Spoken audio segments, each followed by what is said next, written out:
What's going on, guys? Kaiser here, and today I'll be doing a 3-month later review of the Razer Viper Ultimate. Now, this was my first experience using a lightweight wireless mouse, so it took a bit longer to adjust and get over the bias that I have for wired mice. This is the Razer Viper Ultimate, a 74-gram 20,000 DPI wireless gaming mouse that claims to be the best in the industry. Inside the box, you get a charging dock that connects to the PC and magnetically connects to the mouse. The dock uses a USB receiver that plugs into it wirelessly to communicate with the mouse. Now, even though Razer introduced this new Hyperspeed technology that claims to be 25% faster than any other wireless mouse and just as reliable as a wired one, I still have some reservations about switching from wired to wireless. Now, you can use this mouse wired, but chances are if you paid $150, you probably did so for the wireless technology. Now, this is a medium-sized ambidextrous mouse, so it has 2 programmable side buttons on each side.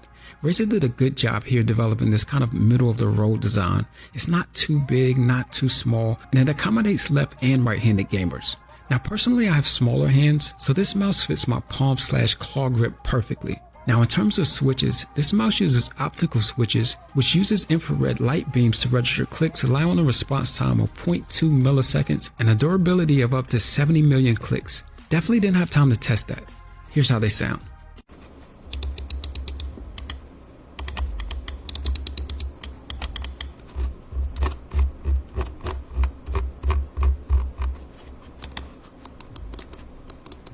Now, in terms of battery life, this mouse will last you an impressive 70 hours. However, that will be based on your RGB settings. On the bottom, you have your power switch and a 5-stage DPI button. And for feet, Razer went with 100% PTFE feet, which are really smooth.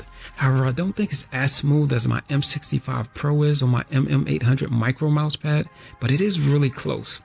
Now, on the other hand, when you compare these two on a cloth mouse pad, there's no comparison. The Viper Ultimate is much smoother. Now, inside Synapse, you have your usual functions and controls, such as reconfiguring your buttons, customizing the RGB, choosing between right or left-handed use, your DPI stage setups, polling rate, calibrating your mouse pad, and setting your power settings. Now, the most difficult part for me when switching from my wired M65 Pro to the Viper Ultimate was the weight difference. I've always preferred a heavier mouse, so this took some getting used to. With the M65 Pro, I had my DPI set to 1000, but that was way too fast for me when using the Viper Ultimate, so I backed it down to 800, and even then, it still took some getting used to. Now, personally, I've always preferred wired devices for situations when I wanted to maximize my performance and reliability. To me, it just made more sense not to risk that. And since you're sitting in front of your PC anyway, it just made more sense to stay wired. So in all honesty, I really wasn't expecting this mouse to perform as well as a wired mouse consistently and over a long period of time. But after 3 months, I gotta take my hat off to Razer. I haven't experienced any lag or inconsistency, and that's pretty impressive for a wireless device. So as weird as it sounds saying this wireless mouse is my new favorite gaming mouse.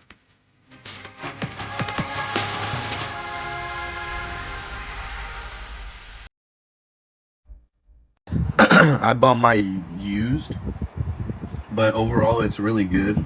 It's just the Razer Viper regular, but with, wireless and everything.